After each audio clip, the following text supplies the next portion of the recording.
Amen. Bonjour tout le monde. Ça fait plaisir de retrouver la famille en Christ, même en période de fête. Et donc, nous savons que le mal, si le mal ne prend jamais de vacances, ne se repose pas, eh ben, c'est parce que le bien aussi et avant le mal ne se repose jamais. Donc nous croyons que même en période de fête, comme une bonne maman, Dieu s'occupe toujours de ses enfants. Et aujourd'hui, il va encore très bien s'occuper de chacun de nous. D'entrée de jeu, que tous ceux qui sont là et qui suivront après, dès le début, préparez les éléments de la Sainte Seine. J'ai déjà tout préparé. Une boisson, peu importe, jus, eau, sirop, coca, jus d'orange, pomme, poire, pêche et que sais-je encore. Jus de raisin, moi c'est du jus de raisin.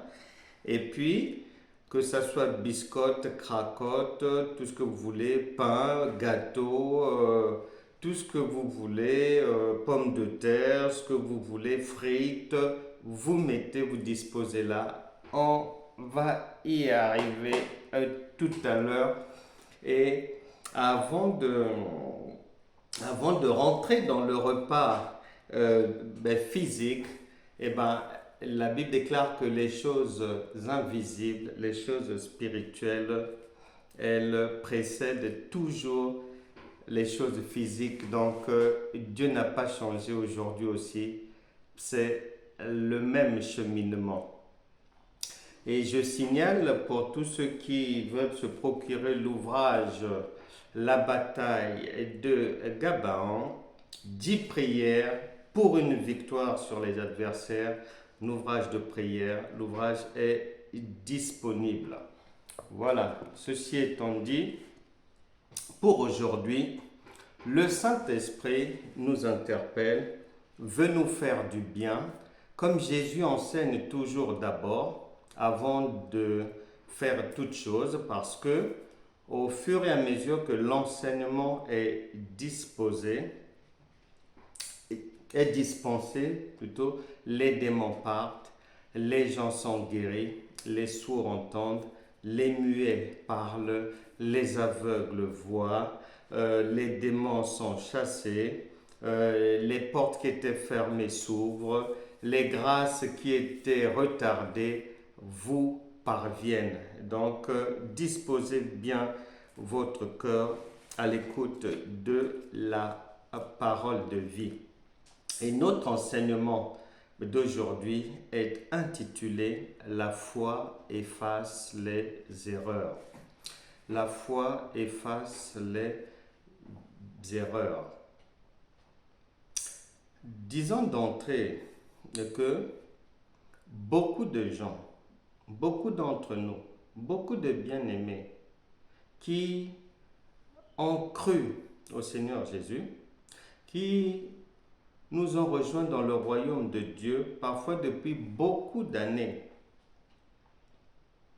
ont une vie stagnante, n'ont pas l'épanouissement qu'ils avaient espéré voir venir dans leur vie une fois devenus enfants de Dieu, ont des problèmes à répétition, ne parviennent pas à posséder le miel du pays, ne parviennent pas à prendre possession de leur héritage en Christ, qui est la vie abondante, la guérison lorsque on en a besoin, la réussite au niveau professionnel, la réussite dans ses activités, dans les affaires, le boostage de ses enfants dans leurs études, dans leur éducation, voir les choses s'éclairer. Beaucoup n'y parviennent pas. L'une des raisons est que beaucoup de gens sont bloqués par le passé. beaucoup de gens sont, même involontairement, même inconsciemment, sont habités, complètement submergés par une erreur du passé, un manquement du passé, un mauvais choix, une mauvaise décision humainement. Mais pour aujourd'hui, le Saint-Esprit voudrait t'apprendre et que tu retiennes cela d'une manière éternelle, que la foi efface les erreurs. Proverbe d'abord, chapitre 22, je lis à partir du verset 17. Prête l'oreille et écoute les paroles des sages. Applique ton cœur à ma science, c'est-à-dire la connaissance de Dieu, la compréhension de Dieu. Parce que beaucoup d'enfants de Dieu, en réalité, souvent on se ment à soi-même. Beaucoup de soi-disant chrétiens, en réalité, quand tu les écoutes, quand tu observes leur marche chrétienne, quand tu essaies d'analyser ce qu'ils font, ce qu'ils disent, ce qu'ils écrivent, eh bien, il en ressort clairement. Ils ne connaissent pas Dieu, ils ne savent pas qui est Jésus, ils ne comprennent pas qui est le Saint-Esprit, où vit-il, que vient-il apporter dans leur vie, pour faire quoi, avec quel objectif, par quel mécanisme, ils ne comprennent pas. Il est dit, prête l'oreille et écoute les paroles des sages, applique ton cœur à ma science, car il est bon que tu les gardes au-dedans de toi. La parole de Dieu, elle n'est pas faite pour entrer là et sortir là, non. Elle est donnée, les semences sont jetées, la parole est distribuée pour qu'elle entre là. Elle visite le cerveau, elle descend vers le cœur et ensuite, elle va fabriquer maintenant ce que la personne a compris, ce en quoi la personne croit. La parole va maintenant fabriquer cela dans sa vie, dans son corps. Si elle croit en la guérison, elle reçoit la guérison. Si elle attend de sortir d'une situation qui nécessite un miracle, elle reçoit le miracle. Voilà. Car il est bon que tu les gardes au-dedans de toi et qu'elles soient toutes présentes sur tes lèvres. Voilà. La parole de Dieu tu ne dois pas l'oublier. Une fois que tu as entendu dire que Dieu, le Dieu Esprit, il s'est fait chair, Jésus. Ensuite, Jésus, lorsque tu deviens enfant de Dieu, puisqu'il est passé par la résurrection, il vient maintenant vivre au-dedans de toi par le Saint-Esprit. Et que Dieu, Jésus, le Saint-Esprit, c'est la même chose, c'est-à-dire c'est Dieu, ben à partir de là, tout est possible à celui qui le sait. Parce que quand Dieu dit tout est possible à celui qui croit, tu crois en quoi? Car il est bon que tu les gardes au-dedans de toi et qu'elles soient toutes présentes sur tes lèvres, afin que ta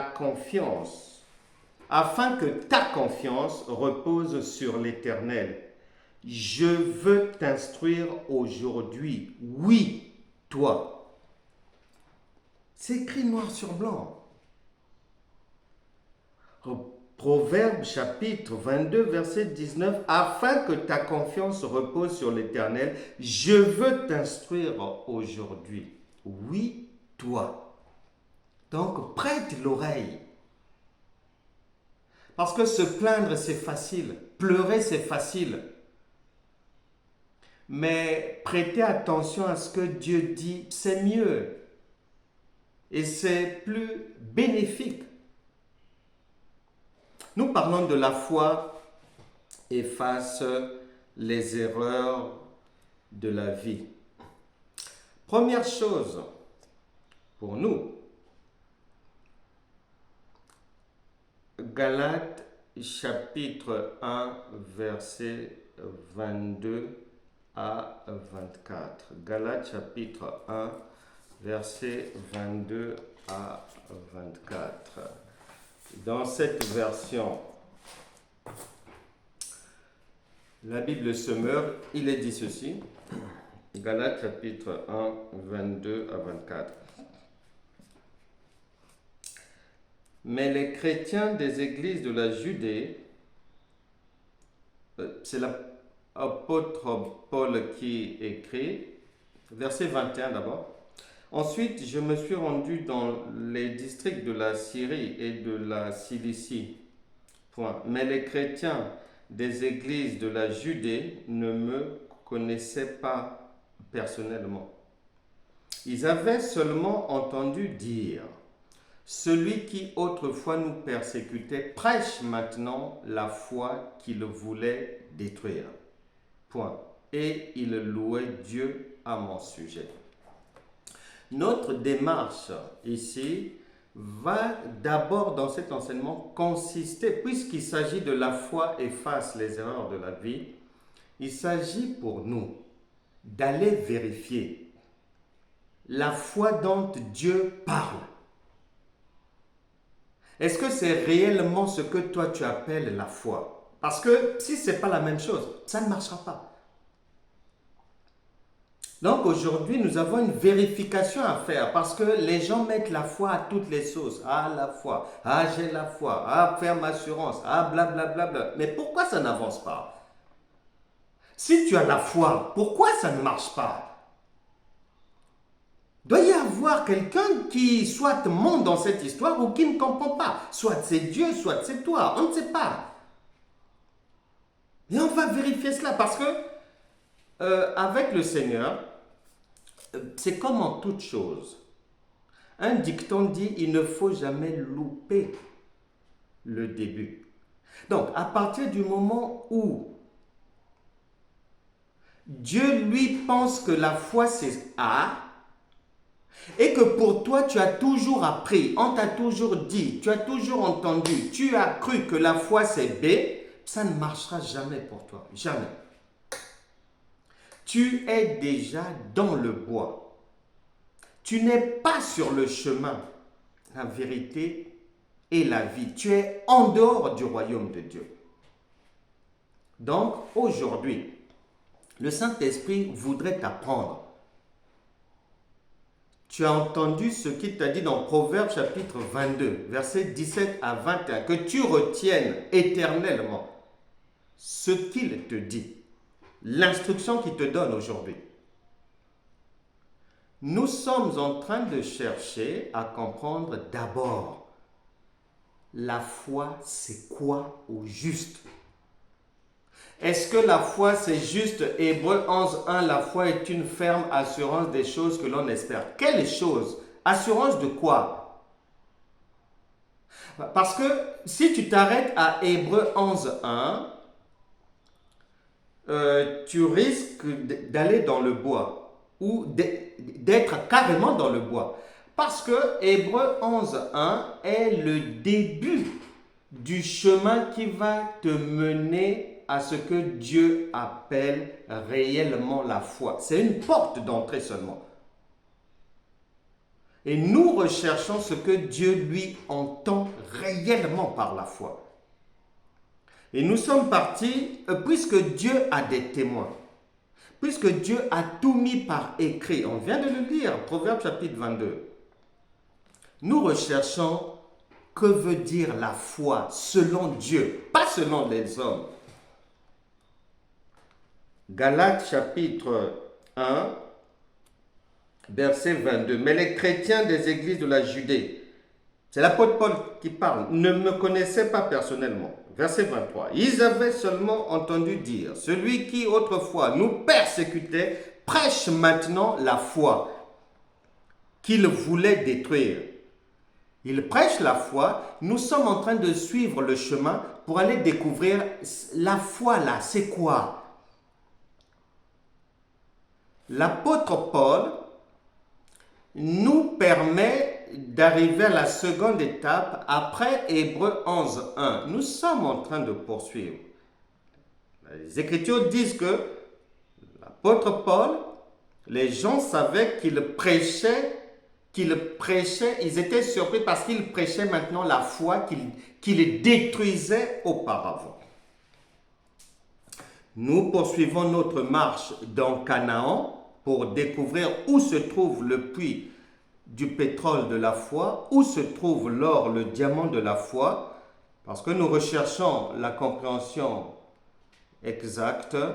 Cette recherche va nous mener pour comprendre au début de la conversion de l'apôtre Paul, Actes des Apôtres, chapitre 9, converti au chapitre 9, la conversion de Saül.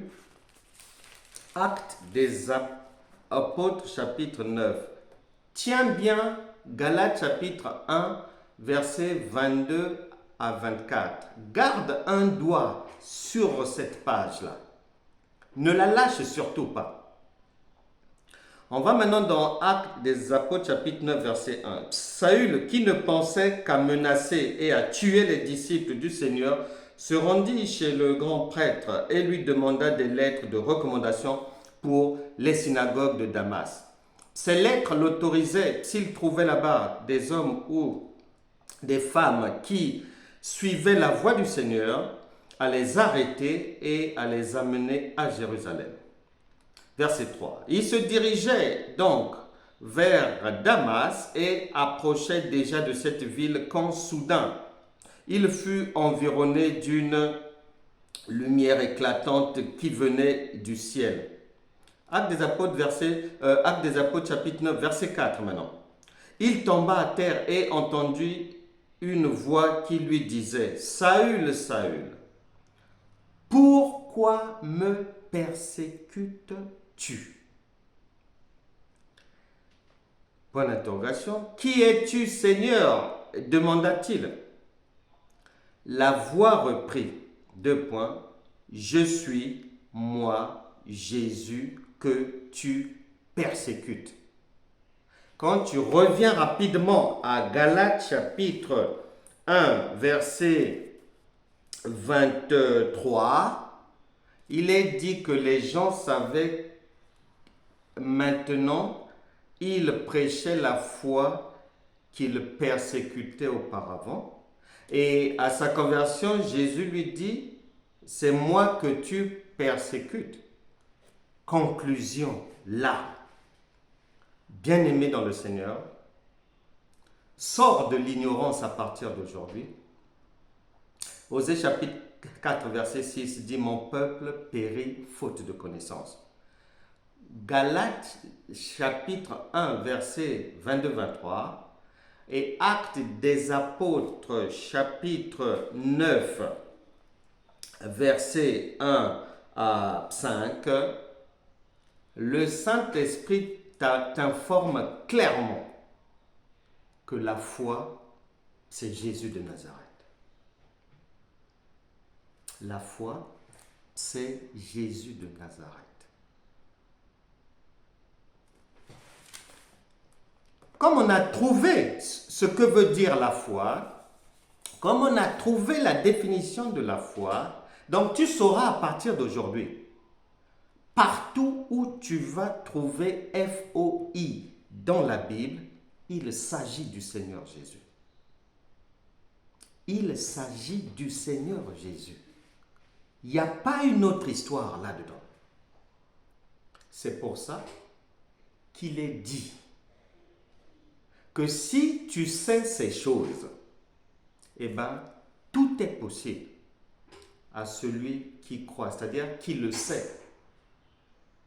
Voici les miracles qui accompagneront ceux qui ont cru. Qui ont cru en quoi? Qui ont cru que la foi, c'est Jésus. Et une fois que quelqu'un a Jésus qui est Dieu, tu ne peux pas échouer. Il ne peut plus y avoir d'échec. C'est une impossibilité. Et Galates chapitre 3, verset 23 dit ceci. Galates chapitre 3, verset 23.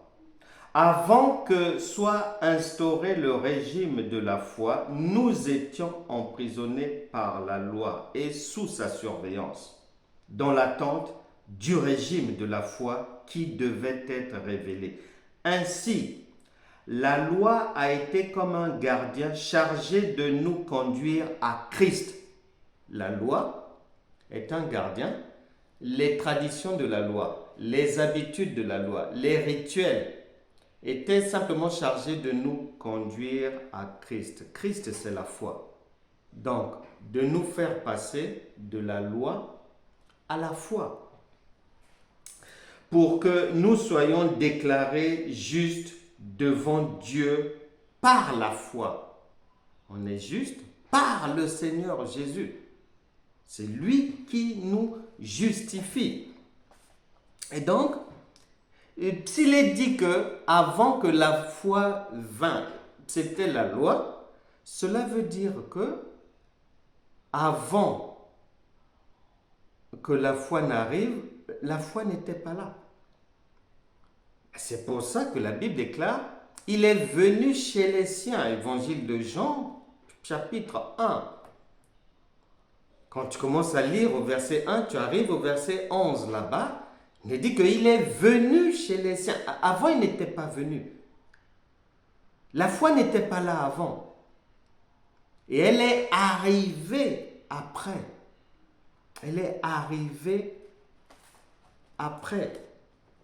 Et Hébreux chapitre 6, verset 1 dit, c'est pourquoi ne nous attardons pas aux notions élémentaires de l'enseignement relatif à Christ. Tournons-nous plutôt vers ce qui correspond au stade adulte.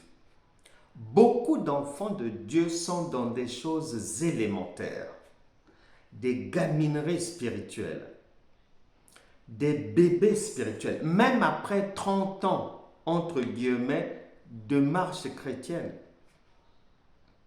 nourris avec des enseignements des paroles qui sont élémentaires. Alors que la volonté de Dieu, c'est que chacun de nous parvienne au stade adulte, spirituellement. Au stade adulte. Et c'est la volonté de Dieu pour tout un chacun, parce que lorsqu'une maman met au monde un enfant, dans son cœur, son objectif, c'est pas que l'enfant, toute sa vie, puisse avoir l'âge d'un an. Non.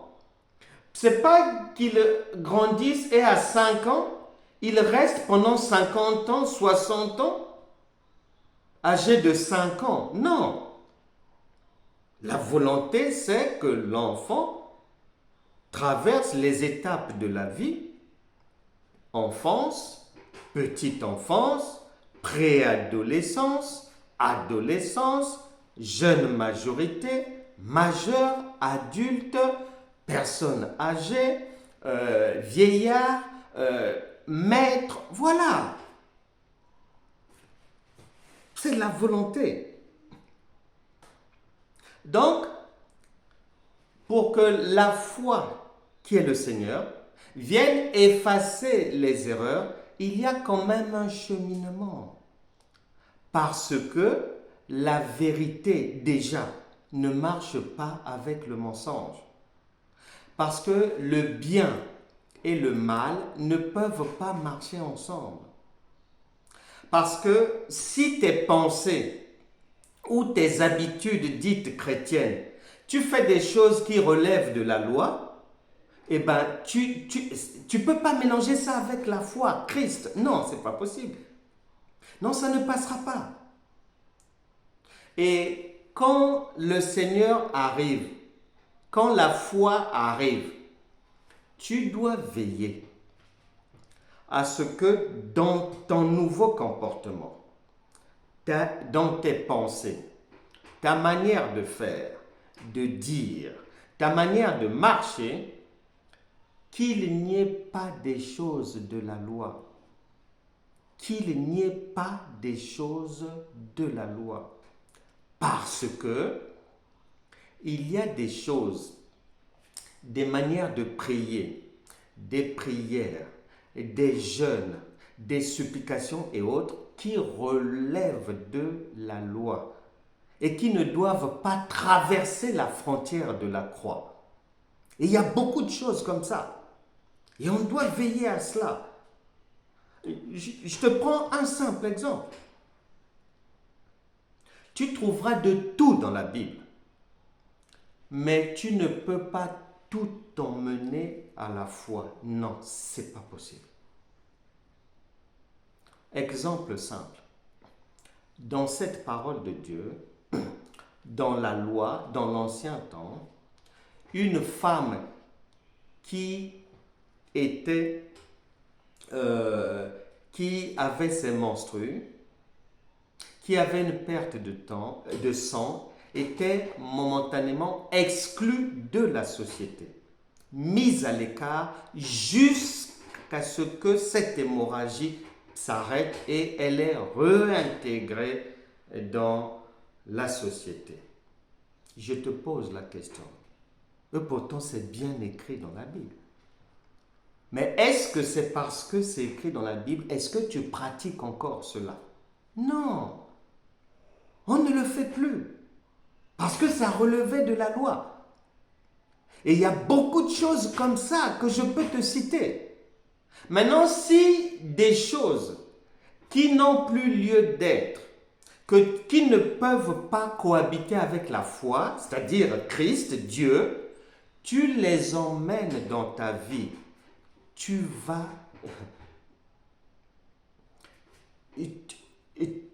vas courir après la vie. Tu vas batailler, mais en vain. Parce que la foi qui est Dieu est venue vers nous pour nous donner la vie, nous débarrasser des choses difficiles, nous donner la joie, nous donner la paix. Et il y a des préalables.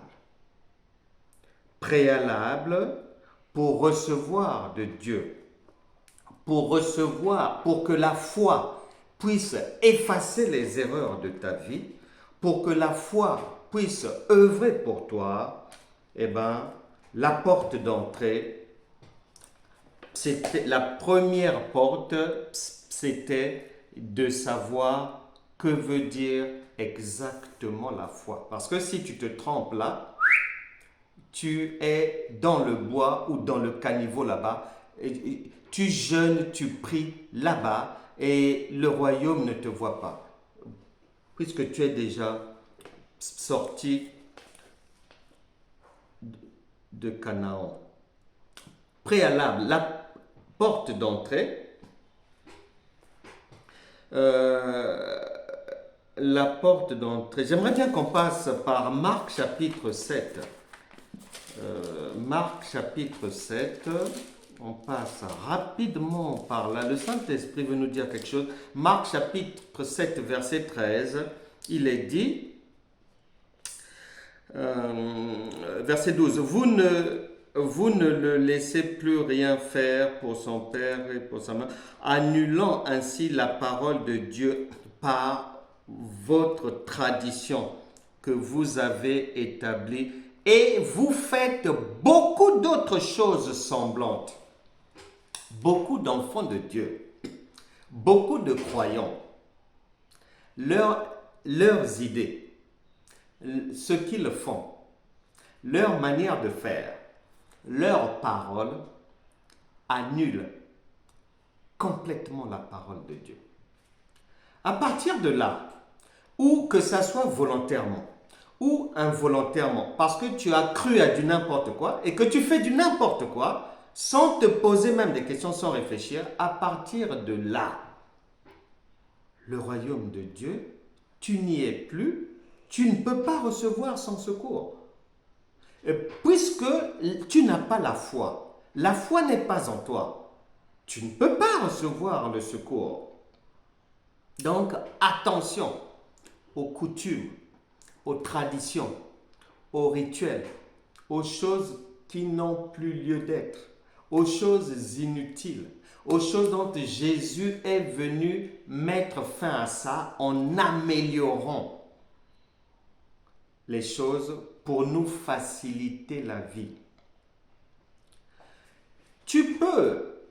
La loi ne t'interdit pas, tu peux toujours rouler à 30 km à l'heure, 50 sur une autoroute, mais si tu ne sais pas que, en fait, tu as la permission de rouler jusqu'à 130, les autres vont te passer devant dans la vie.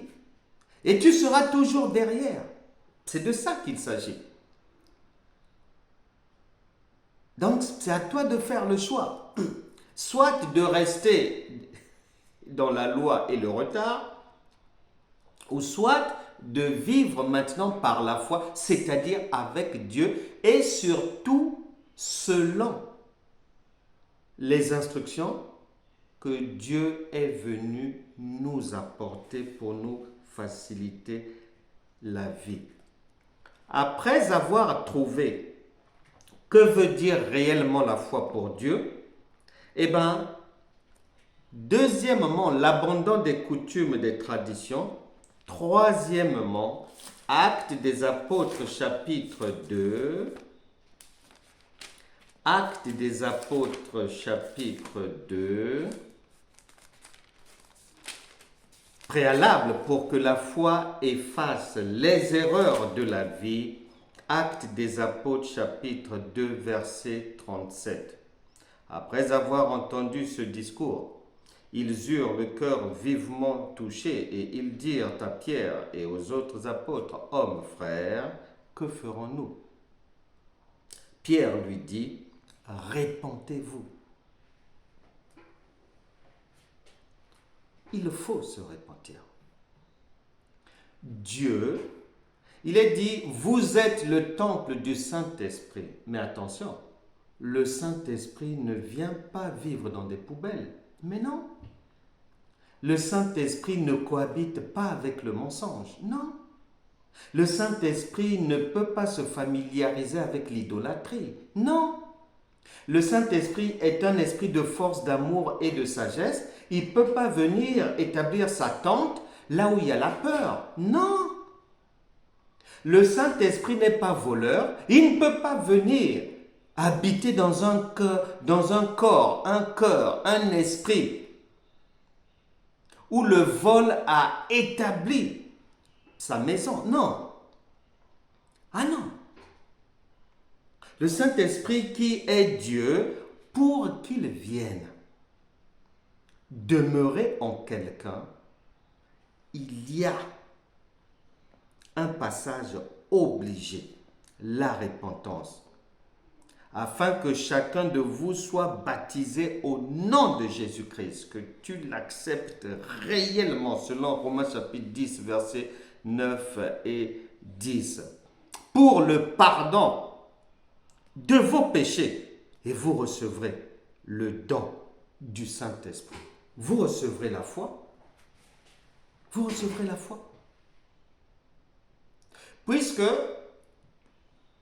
Galates chapitre 1, versets 22 à 24, complété par Actes des Apôtres chapitre 1, versets 1 à 5, établissent que la foi, c'est Jésus. Ce Jésus maintenant, c'est le Saint-Esprit pour tous ceux qui l'invitent dans leur vie, à condition qu'ils fassent le nettoyage, qu'ils se dépouillent des œuvres mortes, des coutumes, des traditions, des fausses croyances, du mensonge, des beuveries, des choses qui... Parce que le Saint-Esprit, La foi, elle vit, elle existe et elle est agissante lorsqu'elle trouve en toi un semblable. Jésus ne vole pas, donc il va aller dans un corps qui ne vole pas. Jésus ne ment pas, donc il va aller dans un corps qui ment. Même si un menteur l'invite, il ne viendra pas.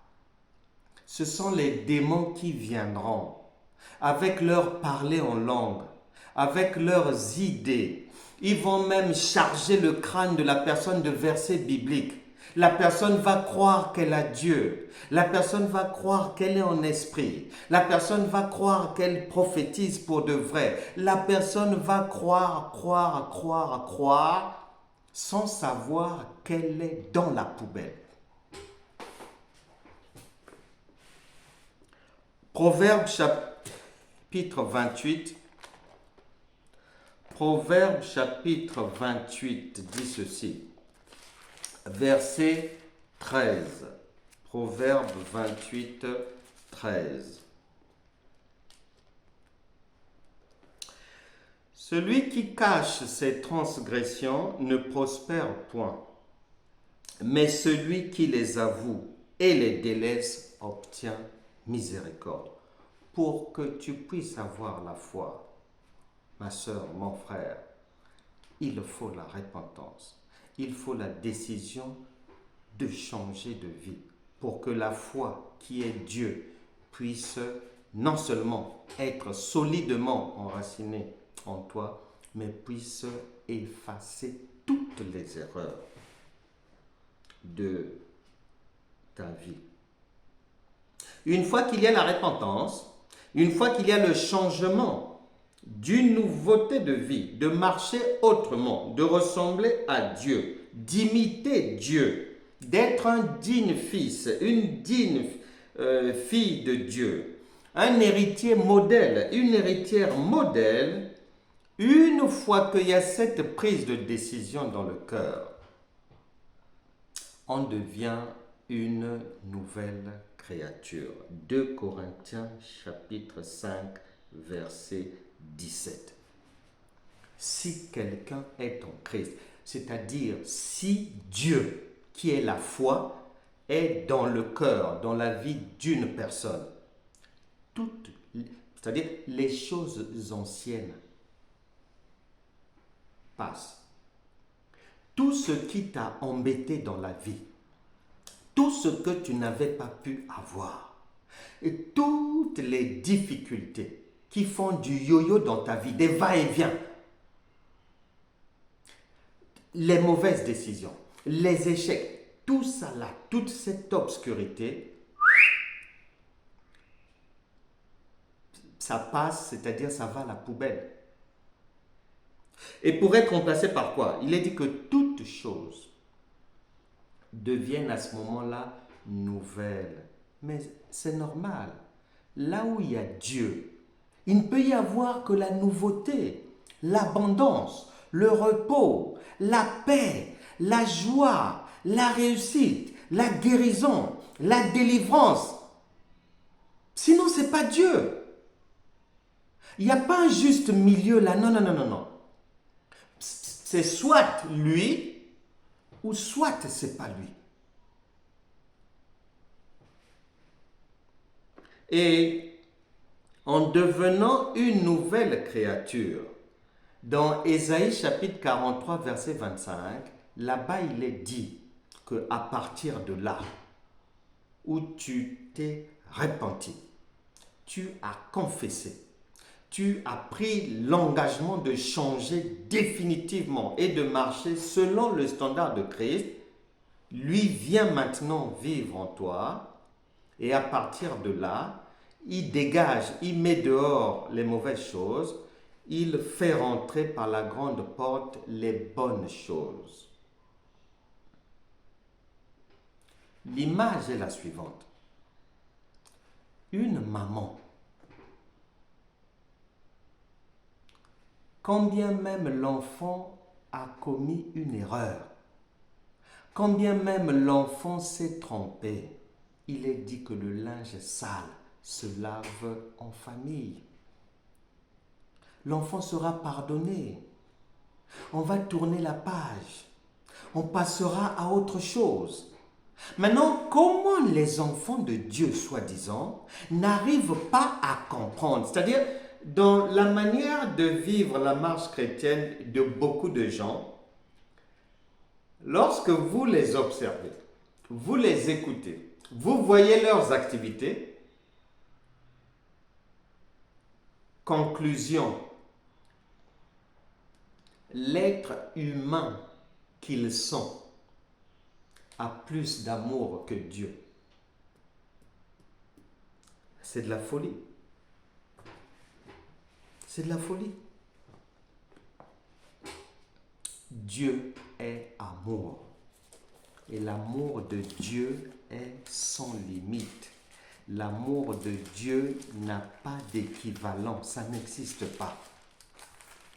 Il n'est pas possible qu'une maman qui pardonne tout et facilement à son enfant puisse croire que Dieu ne va pas lui pardonner, puisse croire que ses péchés sont toujours devant Dieu, puisse croire que même avec Dieu, elle ne pourra pas se relever, puisse croire qu'elle est condamnée à subir les conséquences de ses erreurs. Non, non, non, non, non, non.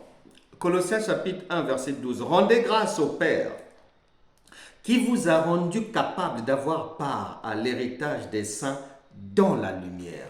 Voilà.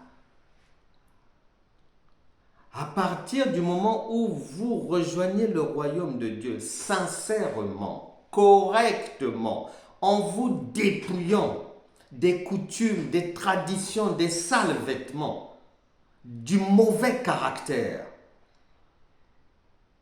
vous avez droit, vous avez votre part dans l'héritage. Et c'est non négociable. Vous pouvez vous servir. Maintenant, dans cet héritage-là,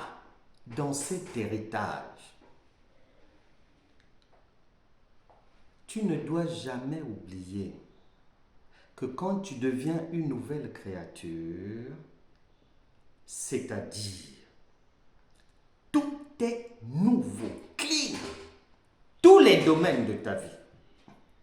Parce que Dieu est là, si c'est le vrai Dieu. Parce que la foi est là. Jésus a dit au centenier romain qu'il te soit fait selon ta foi. Cela veut dire, comme je suis avec toi, reçois tout ce que tu veux. Tu ne peux plus pleurer. Ne reste plus sur ce que tu avais dit il y a 20 ans, 30 ans, les erreurs, ceci, cela. Non.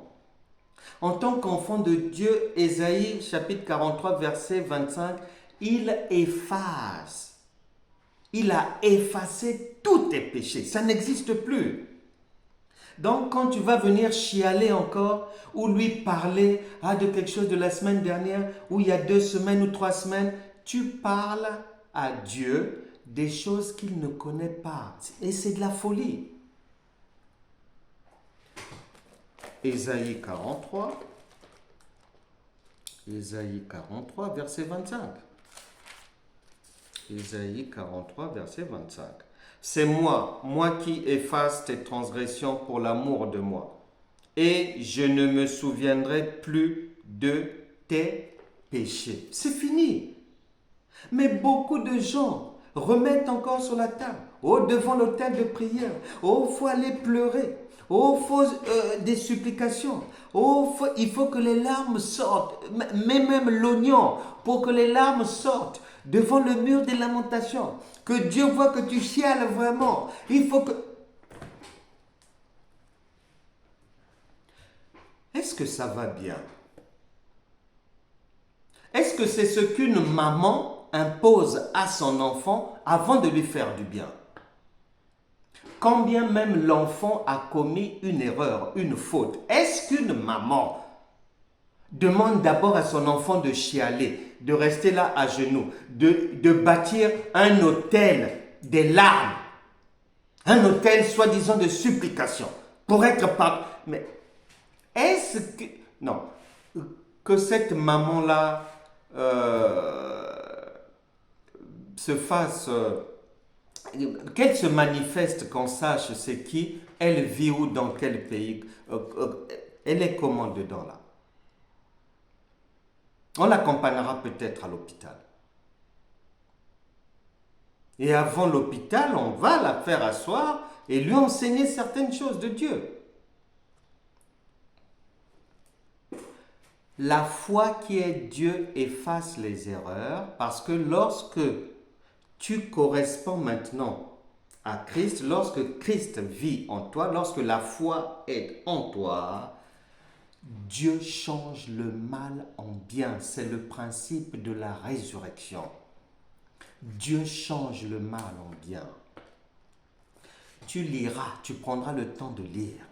Genèse chapitre 37. Un certain Joseph est vendu par ses frères. Peut-être comme toi, ta famille peut-être t'a vendu. Ou peut-être que c'est ta propre frère, ton propre frère ou ta propre sœur qui parle du mal de toi chez les gens à droite, à gauche. Peut-être que ce sont les gens de ta famille qui ont emmené ton nom jusqu'en justice. Je suis là pour te rappeler que Joseph aussi est passé par là. Genèse chapitre 37, il est vendu peut-être comme toi par sa famille. Genèse chapitre 42, tu liras là-bas, tu suis. Au chapitre 42, ses frères arrivent en Égypte. Au chapitre 46 et 47, son père arrive, Jacob, arrive maintenant en Égypte. Quand tu arriveras au chapitre 49 du livre de la Genèse, Jacob va bénir ses enfants. Allons maintenant au chapitre 50, où le Seigneur va t'apprendre quelque chose, que ne t'occupe pas du mal qui t'a été fait.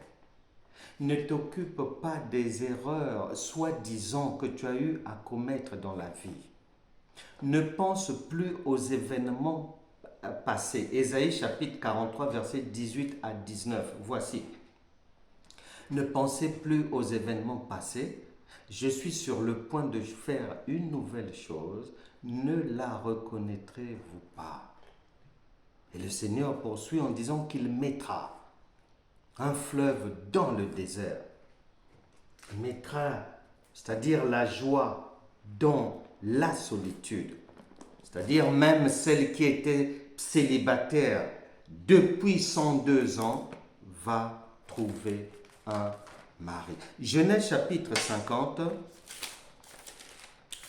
Genèse chapitre 50, verset 20. Joseph parle à ses frères qui dans Genèse 37 l'avaient vendu. Il a passé plusieurs années en esclavage. Peut-être que toi aussi, ta famille t'a fui, t'a chassé, t'a déshonoré depuis des années. Peut-être que c'est un membre de ta famille. Peut-être qu'on t'avait accusé de quelque chose. Peut-être que tu as subi l'injustice, le viol, les incestes, beaucoup de mauvaises choses. Écoute, c'est Joseph qui parle. Genèse chapitre 50, verset 19. Joseph leur dit, soyez sans crainte, car je suis à la place, car suis-je à la place de Dieu. Vous aviez médité de me faire du mal. Dieu l'a changé en bien pour accomplir ce qui arrive aujourd'hui, pour sauver la vie à un peuple nombreux. Ma sœur, mon frère, Dieu change le mal en bien. peu importe tes erreurs.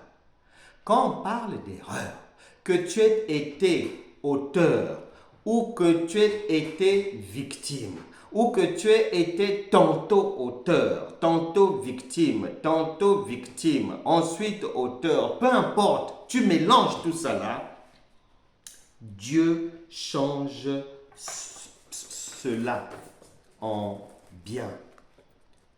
Dieu change cela en bien.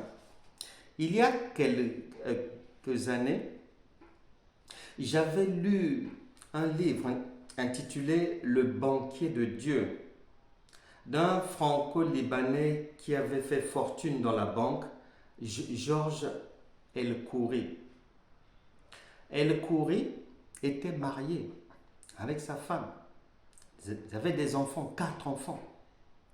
Et l'argent montant à la tête, El-Khoury va décider de mener, de faire, comme beaucoup de gens disent, la vie. Il divorce de sa femme et il va aller de femme en femme comme ça avec l'argent pendant des années. Et un jour, El-Khoury devient enfant de Dieu. Comme Dieu efface les erreurs. Il a cru en ce Dieu-là. Georges El-Khoury, je ne sais plus s'il est encore en vie ou s'il nous a quittés, parce que El-Khoury s'est remarié avec sa femme, il a reconstitué par la grâce de Dieu sa famille, il s'est remarié avec sa femme après 35 ans de séparation. Qu'est-ce que la foi ne peut pas faire? Puisque la foi c'est Dieu, quelle est la situation par laquelle tu passes? Tu te morfonds pourquoi? Le Saint-Esprit voudrait que tu retiennes qu'il ne s'occupe pas de tes erreurs et que tes erreurs du passé, à partir du moment où tu nous rejoins dans le royaume de Dieu, tu deviens enfant de Dieu, ne peuvent jamais influencer d'une manière ou d'une autre, négativement surtout, ton futur. C'est une impossibilité. Dieu ressuscite les morts. Hébreux chapitre 11, verset 19. Abraham crut qu'en donnant Isaac en sacrifice, il avait la certitude que comme Dieu ressuscite les morts, il allait retrouver son enfant. Tu retrouveras tout ce que tu as perdu selon ou d'après, soi-disant, des erreurs de la vie, les mauvais choix, les mauvaises décisions. Ne t'inquiète pas. Dieu ressuscite les morts. Dieu change le mal en bien. Un frère, il quittait l'Afrique. Il était parti de l'Angola. Et il voulait rejoindre l'Europe. Et il s'est passé ceci. La personne qui l'aidait dans les démarches, au lieu de l'aider d'une manière normale, lui ne savait pas trop. La personne en fait lui a obtenu un visa pour la Hollande, mais dans le passeport, il y avait un faux visa pour la Belgique. Il quitte l'Afrique, il arrive à l'aéroport Zaventem en Belgique, il veut transiter pour aller en Hollande, il est stoppé à la frontière belge. Il est stoppé là. Et il se rend compte que il a un vrai visa pour la Hollande et un ancien faux visa pour la Belgique. Et il est arrêté. Et les Belges veulent l'expulser vers l'Afrique.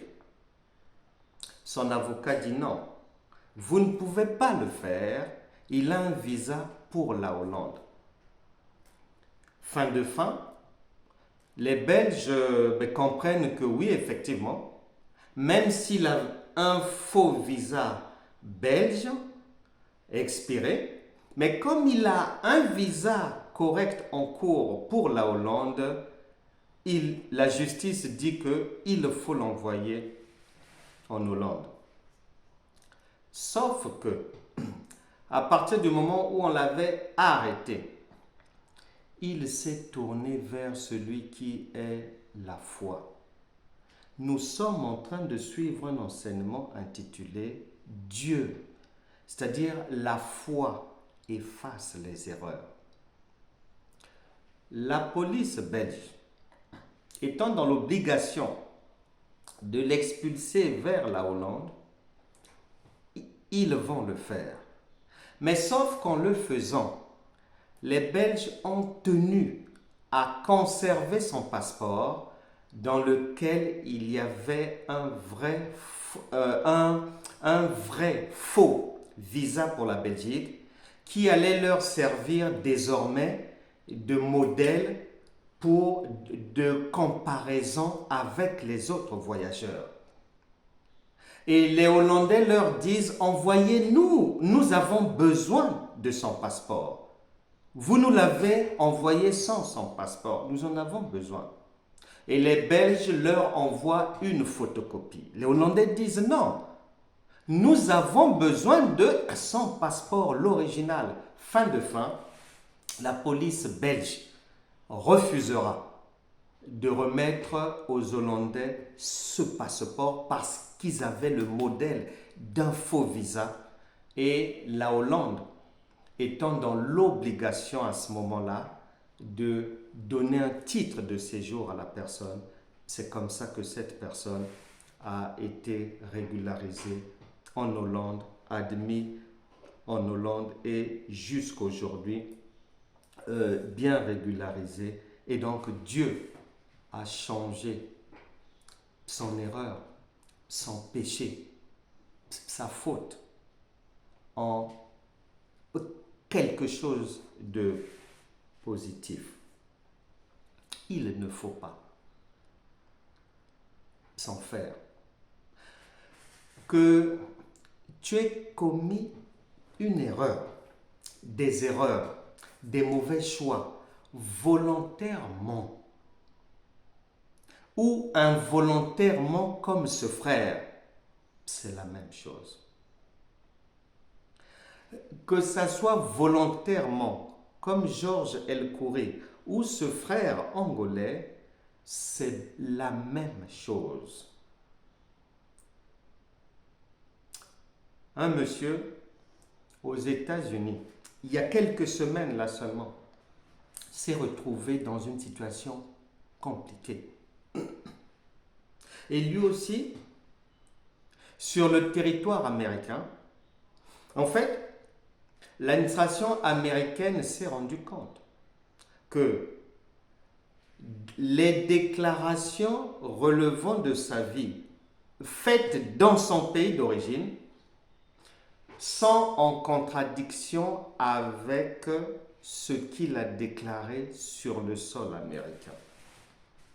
Il est arrêté, il doit aller en prison, il doit d'abord passer en justice et là-bas, dans ce cas de figure, surtout lorsque vous demandez le séjour, vous n'aurez pas droit à ce séjour. Donc la justice le condamne et autorise l'État à l'expulser vers son pays. Parce que c'est un menteur. Il a fait de fausses déclarations. Et donc, son avocat fait un ultime recours, un dernier recours.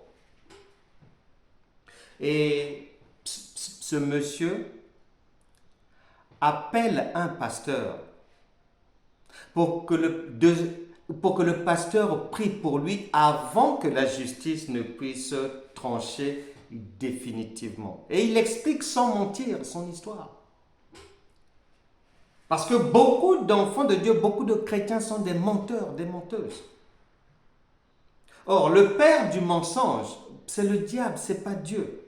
Donc, quiconque ment, s'il croit que la foi peut être en elle, en lui, Jacques chapitre 1 verset 22 dit que tu te moques de toi-même.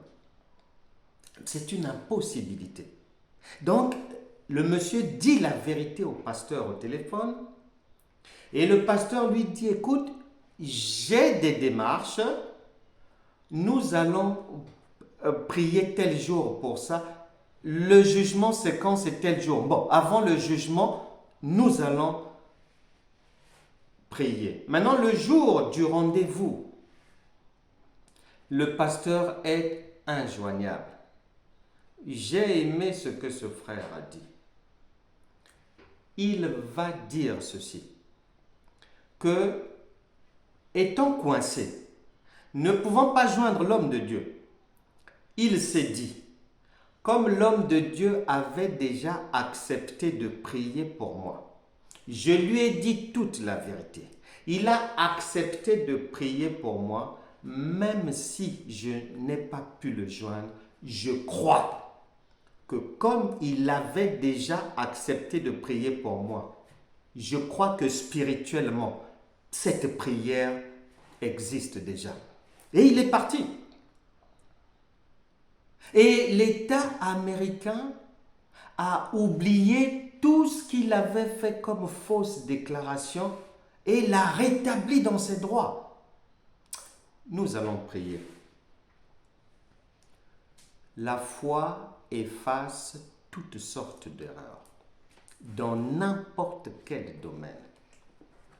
Puisque la foi qui est Dieu, si Dieu ne peut pas arranger quelque chose, donc il n'est plus Dieu, puisque Dieu est tout-puissant, au-dessus de toutes choses, maître de toutes choses, pouvant tout faire. Luc chapitre 1, verset 37, rien n'est impossible à Dieu, donc nous croyons et nous lui faisons confiance que Christ qui est la foi va effacer toute erreur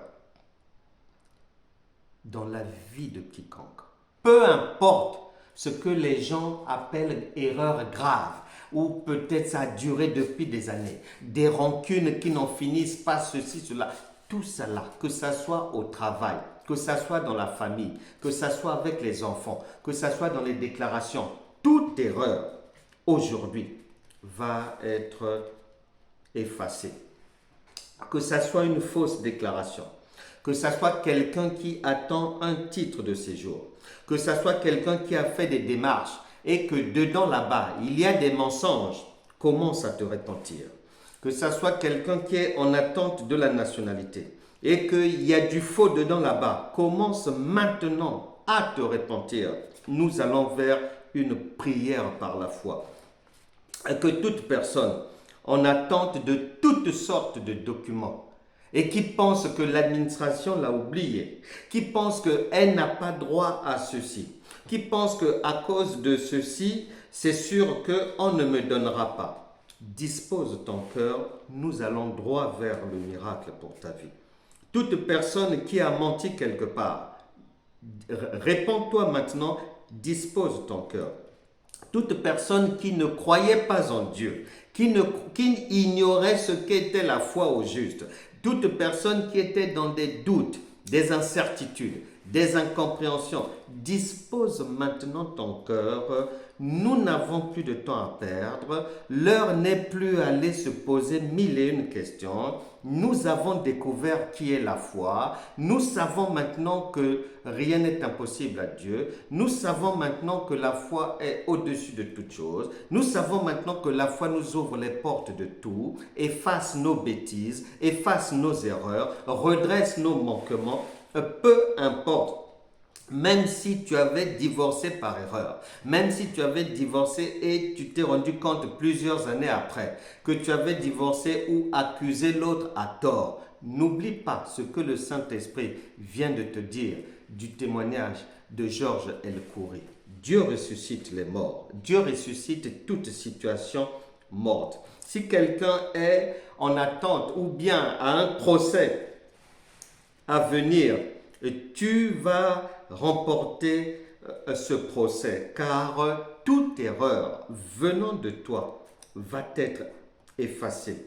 Que ce soit une faillite d'entreprise suite à des erreurs, à des mauvais choix, de mauvais investissements, que ce soit une mauvaise comptabilité, que ce soit des fausses déclarations fiscales et autres, des choses inexactes, que ce soit des accusations dans le ménage qui n'avaient pas lieu d'être, que ce soit parmi les amis ou peu importe, dispose maintenant ton cœur. Nous n'allons pas passer par 36 chemins, nous allons droit au but pour que toute tâche sur la vie d'une personne soit effacée afin que le soleil apparaisse dans ta vie.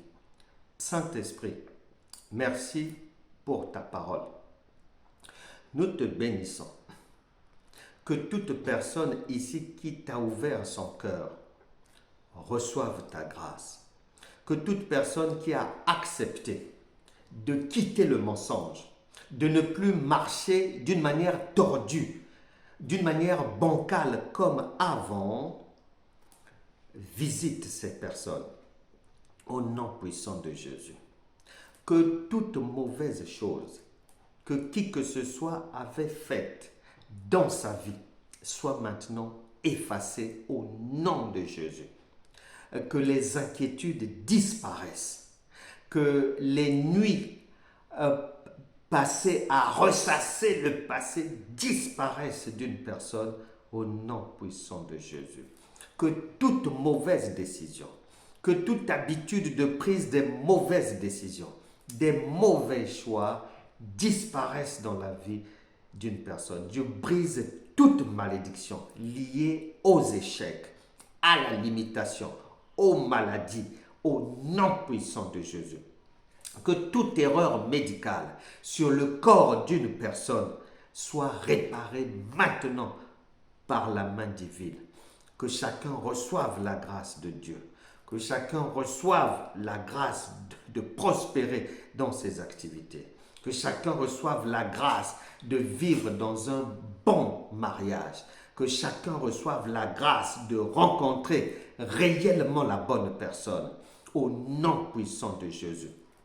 Que les erreurs, que toute fausse déclaration, que toute chose négative, que qui que ce soit a eu à faire, à introduire dans un dossier ou quoi que ce soit, Saint-Esprit, tu avais aveuglé les Syriens lorsqu'ils attaquaient, Seigneur, lorsqu'ils sont arrivés aux portes de ton serviteur Élisée et que Géasi avait eu très peur. Tu avais aveuglé complètement les Syriens au nom de Jésus. Que tout juge, tout décideur, tout banquier, tout agent dans l'administration, toute personne chargée de lire, de relire, de vérifier, d'attribuer ou de sanctionner un dossier dans lequel ton nom se trouve soit aveuglé au nom puissant de Jésus. Que toute erreur soit désormais non visible et effacée. Que ça soit devant Dieu et devant les hommes. Au nom puissant de Jésus. Que la joie, la réussite, la prospérité, la paix visite tout un chacun maintenant. Au nom de Jésus. Amen. Amen.